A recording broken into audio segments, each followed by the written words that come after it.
Good morning बच्चों। बेटा आप जैसे जानते हैं कि हम लोग कल पढ़ रहे थे टाइप्स ऑफ फेडरलिज्म के बारे में मैंने डिस्कस किया था। टाइप्स ऑफ फेडरलिज्म में मैंने आपको बताया coming together types of the federalism and holding together types of the federalism. ये दो टाइप्स के फेडरलिज्म हम लोगों ने पढ़ना स्टार्ट किया था। तो आज हम लोग जो पढ़ेंगे वो उनको डीप में पढ़ेंगे और फिर इंडियन फेडरेशन को पढ़ने के बारे में सोचेंगे। तो सबसे पहले देखते हैं coming together types of federation क्या होता है। Coming together types of federation, ठीक है। Coming to the types of federation के बारे में मैंने बताया था बच्चों कि जब कोई फ्री स्टेट्स, जैसे बात अमेरिका करते हैं, ठीक है। अमेरिका क्यों, America is the best example of the coming to the types of the federation. क्या? USA United State of America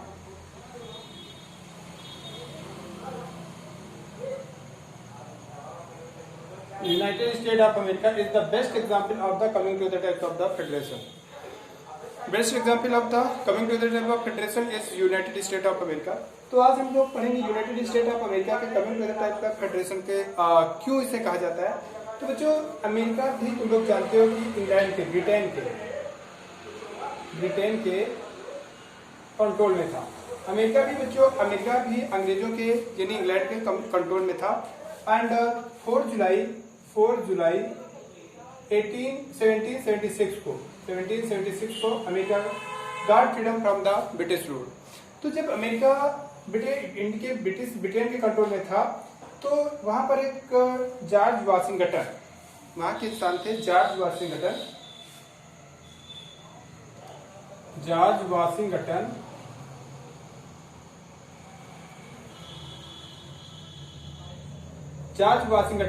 की लीडरशिप में बच्चों अमेरिका ने एक ग्रुप बनाया, ठीक है।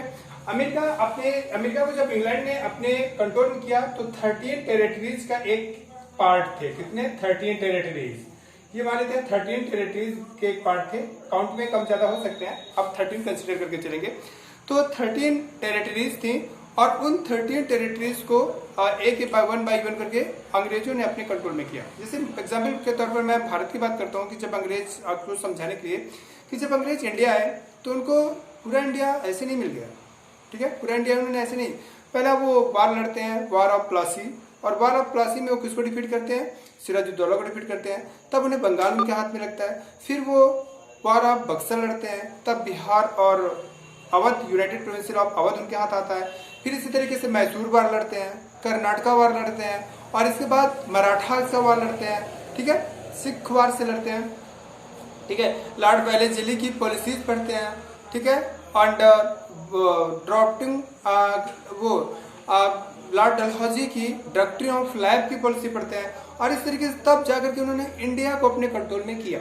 ऐसे नहीं कि अब उन्होंने आके एक बार लड़ लिया, पूरा इंडिया उनके हाथ में आ गया, ऐसे तो नहीं था। तो वैसे ही जब ये लोग आए, जब अमेरिका पहुंचे ब्रिटेन ब्रिटिशर्स, तो क्या हुआ? कौन सबसे पहले पहुंचा था बच्चों? सबसे पहले कौन यूरोपियन पहुंचा था? सबसे पहले पहुंचने वाला यूरोपियन था, क्या नाम था? कोलंबस, ठीक है। जो कि इंडिया भी विजिट में आ रहे थे, इंडिया के लिए रास्ता ढूंढने आ रहे थे, गलती से रास्ता भूल जाते हैं और कहाँ पहुंच जाते हैं? USA, United State of America, जिसे ठीक है, जिसे नई दुनिया का नाम उन्होंने दिया। बेसिक मेरे कहने का मतलब है कि जब वो इंडिया आए तो इंडिया में भी उन्होंने ढेर सारे वार लड़े। तो जब अंग्रेज यहाँ पर पहुंचे तो उन्होंने जाकर के धीरे धीरे करके क्या कहते हैं, इन 13 पार्ट थे, 13 पार्ट अमेरिका पार्ट नहीं थी, 13 एक राज्य थे, देश थे, और यहाँ राजा थे। इनको अंग्रेजों ने धीरे धीरे अपने कंट्रोल में 1 बाई 1 करके कर लिया। समझ लेना। जैसे इंडिया के केस में हम लोगों ने देखा, ढेर सारे वार लड़ने के बाद अंग्रेजों ने पूरे इंडिया को कंट्रोल किया। अलग बात है कि वो लास्ट तक भी नहीं करे, क्योंकि 562 या 563 यूनाइटेड प्रोविंसेस जो थी वो लास्ट तक भी प्रेजेंट थी। अलग बात है कि कुछ को वो बना के रखना चाहते थे, कुछ थी एक्चुअली, और कुछ को अंग्रेजों ने जानबूझ के बना रखा था, ताकि वो बताना चाहते थे कि नहीं, मतलब आपको, हम जहां पर अगर हमारा रूल गंदा है, अगर हम एक्सप्लॉयटेशन करते हैं, तो जहां आपके राजा रूल कर रहे हैं वहीं कहा ज्यादा बहुत अच्छा है। ये चीज जो शो करना चाहते थे, दैट्स वाई उन्होंने ऐसा किया, दैट्स वाई उन्होंने ये कंसिडर किया, दैट्स वाई उन्होंने ऐसा किया। तो मेरा यहाँ टारगेट, मेरा आपको यहाँ बताने का पर्पज ये है, ये जो 13 स्टेट थे, तो ये 13 स्टेट को ब्रिटिशर्स ने अपने कब्जे में कर लिया। जब आजादी की बात आई तो इन 13 स्टेट ने मिलकर के एक क्या बनाया, फेडरेशन बनाया। इन्होंने कहा ऐसे कैसे लड़ेंगे, फेडरेशन बनाया। उन्होंने कहा ऐसे कैसे हमारी लड़ाई चलेगी, हम एक एक करके अंग्रेजों से लड़ेंगे, लड़ ही नहीं पाएंगे। तो इन्होंने कहा 39 ने अपनी कुछ पावर्स दिया और ये पावर्स दे करके इन्होंने कहा कि हम सब मिलकर के एक क्या बनाते हैं, एक सेंटर बनाते हैं, एक सेंटर गवर्नमेंट बनाते हैं। और एक सेंटर गवर्नमेंट बनाने के बाद ये सब अपनी अपनी तो पावर किधर से फ्लो हो रही थी, पावर स्टेट के पास थी, पावर स्टेट के पास थी, किसकी तरफ आ रही थी, सेंटर के पास। किसके पास आ रही थी, सेंटर के पास। तो देखो coming together type of the federation में बहुत अच्छे से याद रखो, पावर किधर से फ्लो करती है, स्टेट टू सेंटर फ्लो करती है। किधर फ्लो करती है, स्टेट टू सेंटर फ्लो करती है, स्टेट टू सेंटर।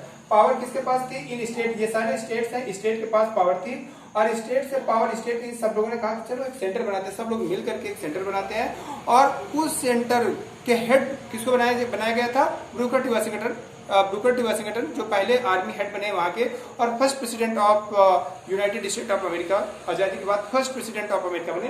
उन्होंने कहा कि हम सब लोग मिलकर के एक सेंटर बनाते हैं और एक सेंटर बनाने के बाद हम लोग क्या कहते हैं, और उस सेंटर को हम सारी पावर दे करके अंग्रेजों के खिलाफ लड़ाई लड़ते हैं और अंग्रेजों के खिलाफ अंग्रेजों को भगा देते हैं। तो ऐसा उन्होंने किया भी और उसका रिजल्ट भी हुआ कि 4 जुलाई 1776 को अमेरिका ब्रिटिश रूल से आजाद हो गया। America got the independent from the British rule in 4 July 1776। Clear है।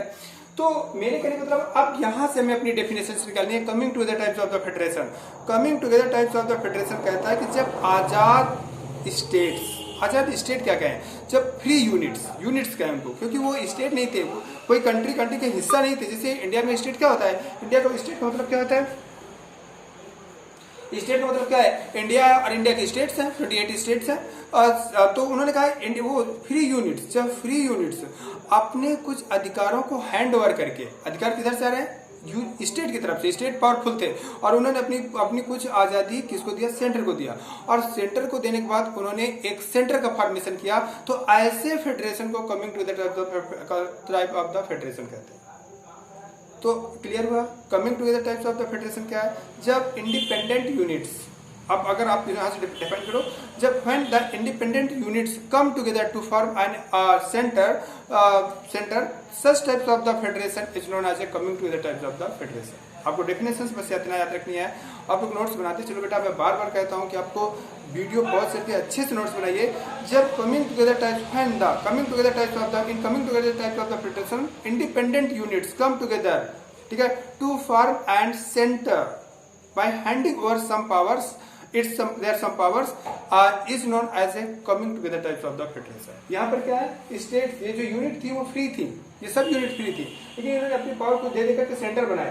तो यहाँ पर तो इसका नेचर क्या होता है, coming to the types of the federation का नेचर क्या होता है कि इसका ऑटोमेटिकली नेचर हो गया पावरफुल स्टेट, कमजोर सेंटर। देखो अमेरिका का सेंट्रल गवर्नमेंट कमजोर मत समझना, लेकिन बेटे वर्ल्ड के लेवल पर बहुत पावरफुल है। लेकिन जब वहाँ स्टेट और सेंटर में कंपेयर करते हैं, जैसे हम इंडिया में अभी कंपेयर करेंगे तो इंडिया में पाएंगे क्या, सेंटर ज्यादा पावरफुल है, स्टेट कम। लेकिन वहां पर जब कंपेयर करते हैं तो सेंटर ज्यादा कम पावरफुल है, स्टेट ज्यादा पावरफुल, क्योंकि पावर किधर से, सेंटर से स्टेट के, और ऑटोमेटिकली स्टेट ज्यादा से ज्यादा पावर अपने पास रखने की कोशिश करेंगे और कम से कम पावर सेंट्रल गवर्नमेंट को हैंड ओवर करेंगे, कम से कम पावर सेंट्रल गवर्नमेंट को हैंड ओवर करेंगे।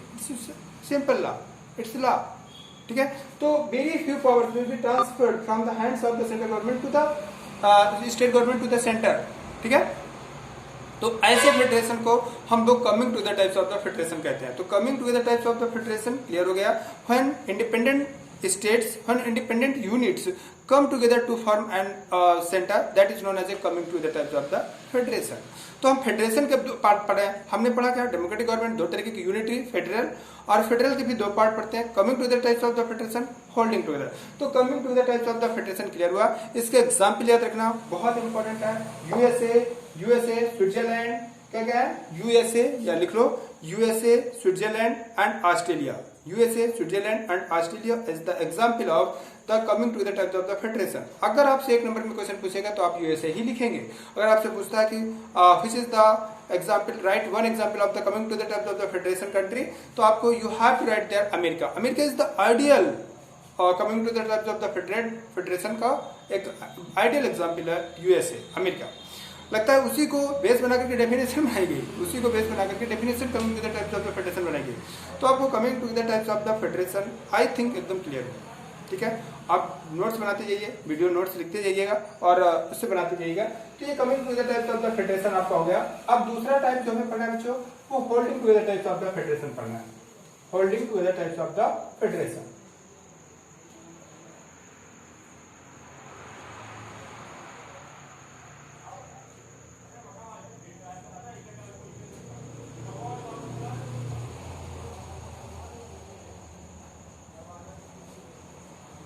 ठीक है, तो holding to the types of the federation की बातें करते हैं कि holding to the types of the federation का फॉर्मेशन कैसे होता है। तो बच्चों holding to the types of the federation की बात करते हैं। तो holding to the types of the federation, जब मान लेते कोई बहुत बड़ा कंट्री है जिसे एक सिंगल गवर्नमेंट, एग्जाम्पल इसका इंडिया है, very best example of the holding to the types of the federation is India.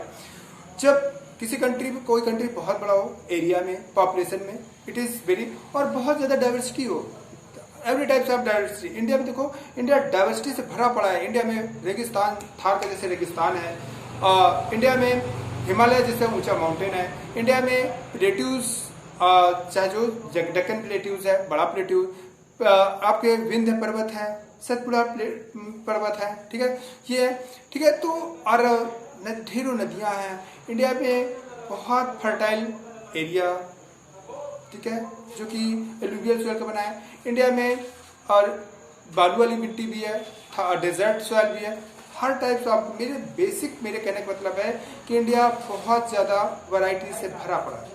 तो बेसिक मेरा यहाँ पर्पज है आपको समझाना कि जब एक बहुत बड़ा कंट्री है, एक लार्ज कंट्री है और वैरायटी भरी है, वैरायटी में पब्लिक में देखो, लैंग्वेज की वैरायटी देखो, अगर हम साउथ चले जाए तो हमें समझ नहीं आएगा कि वो क्या बोल रहे हैं, we will unable to understand that what they are speaking, ठीक है, हम समझ नहीं सकते हैं। तो मेरा एक इंटेंशन ये है कि आपको लैंग्वेज का मतलब वो मिलेगा, डाइवर्सिटी मिलेगी, आपको लोगों की डाइवर्सिटी मिलेगी। तमिलनाडु के लोगों को देखो एकदम काले दिखते हैं, यू कैन सी दे, एकदम ब्लैक दिखेंगे, यू कैन सी। आप जम्मू कश्मीर के लोगों को चले जाओ, एकदम गोरे दिखते हैं, ठीक है। तो मेरा कहना पर्पस ये है बच्चों कि जो coming to the types of the federation है, holding to the types of the federation है, ये फेडरेशन को जब हम तो holding to the types of the federation कब होता है, जब एक बहुत बड़ा कंट्री जिसे यूनिटरी है, पूरी पावर एक गवर्नमेंट के पास में है, लेकिन single government is not able to handle, to administrate the entire country properly, to handle the entire country properly. Such types of the federation is known as a holding to the types of the federation, ठीक है। उसको when a single country which is not, where the single government is not capable to handle the all the conditions, सारी conditions को handle करने में एक single government able नहीं है, तो ऐसे सिचुएशन में क्या होता है कि वो अपने पावर का डिस्ट्रीब्यूट करता है, अपने पावर को डिवाइड करता है और स्टेट गवर्नमेंट के पास पावर ट्रांसफर की जाती है बाय द कॉन्स्टिट्यूशन। तो ऐसे फेडरेशन को हम होल्डिंग कहते हैं। देखो जस्ट अपोजिट चल रहा है, वहां पर एक पावर किसके पास थी, सेंट्रल गवर्नमेंट, वहां पर पावर किसके पास है, सेंट्रल गवर्नमेंट, और पावर किधर फ्लो की जा रही है, स्टेट की तरफ, भैया तुम भी ले लो, थोड़ा तुम पावर ले लो, थोड़ा तुम पावर ले लो। और डिवीजन ऑफ पावर तो इंडिया में बहुत अलग अलग तरीके से कर दी गई थी। जम्मू कश्मीर के पास स्पेशल स्टेट का स्टेटस दे दिया गया था, आर्टिकल 370, जानते हो आर्टिकल 370। अभी 2019 में क्या कहते हैं, उसके स्पेशल स्टेट का स्टेटस खत्म करके उसे यूनियन टेरिटरी में डिवाइड करके दो पार्ट में यूनियन टेरिटरी कन्वर्ट कर दिया गया, टेरिटरीज कन्वर्ट कर दिया गया। तो मेरे कहने का मतलब है इंडिया में तो पावर भी बहुत अलग अलग डिस्ट्रीब्यूट की गई थी, लेकिन मेरे कहने का मतलब यहाँ पावर किसके पास है, सेंट्रल गवर्नमेंट के पास, सेंट्रल गवर्नमेंट के पास पावर थी। और कहाँ गई, स्टेट की तरफ ज्यादा पावर किसने ले लिया, सेंट्रल गवर्नमेंट के पास। अब देखो बात ये आती है बेटे, अभी हम इंडियन फेडरेशन पढ़ेंगे तो आपको पढ़ाएंगे कि इंडिया के फेडरेशन का पर्पस क्या है, क्यों हमने कुछ ऐसी लैंग्वेज यूज किया है। तो ये हुआ बेटा holding together types of the federation. तो holding together types of the federation क्या होता है कि when a very large and diversful country, where the very large and diversified country, a single government is not able to handle all the conditions and administrate the effectively. In such situation, some powers are transferred from the hands of central government to the state government by the constitution and form the federation. Such types of the federation is known as a holding together types of the federation. I think आप लोगों को clear हुआ होगा, surely clear हुआ होगा। तो ये बच्चों आपके टाइप्स ऑफ द फेडरेशन हो गए, these are the types of the federation. अब हम लोगों को जो टॉपिक पढ़ना है, अब हम लोगों को जो क्लियर करना है वो बच्चों पढ़ना है, क्या पढ़ना है, इंडिया एज ए फेडरेशन। क्या इंडिया एक फेडरल कंट्री है, इंडिया एक फेडरल कंट्री, इंडिया के बारे में पढ़ना है कि क्या इंडिया एक फेडरल कंट्री है। हम लोगों का जो नया टॉपिक है इंडिया, इंडियन फेडरेशन, क्या पढ़ना है, इंडिया ए फेडरल कंट्री, इंडिया ए फेडरेशन, इंडिया ए फेडरेशन।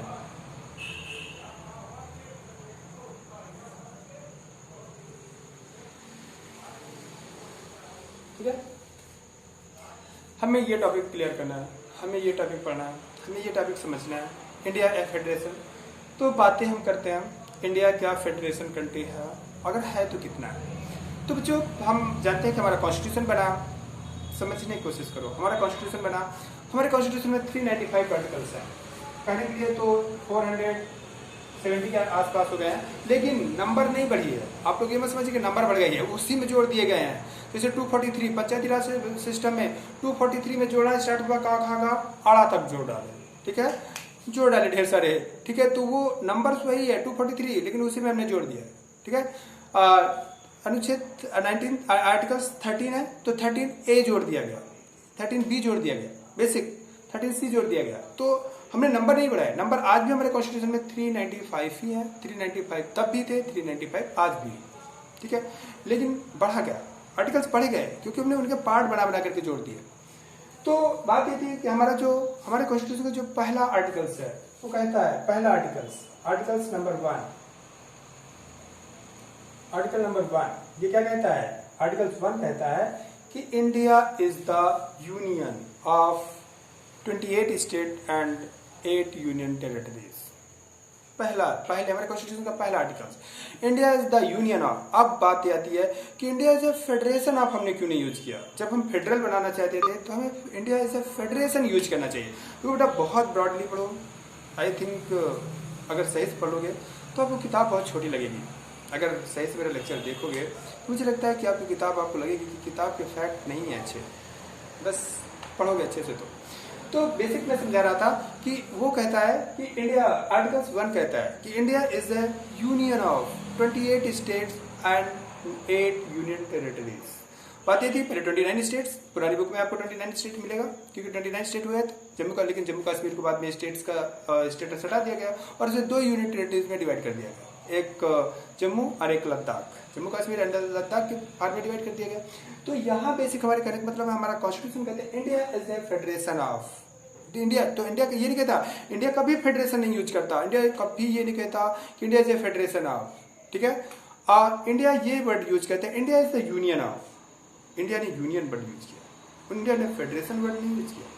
अब इसका रीजन हम समझ लेते हैं कि इंडिया के यूनियन वर्ड यूज करने का क्या पर्पज था, क्यों नहीं। हम फेडरल कंट्री तो बनाना चाहते थे और लेकिन हमने फेडरल नहीं बनाया, हमने बिल्कुल फेडरल नहीं बनाया, हमने उसे यूनियन बना दिया।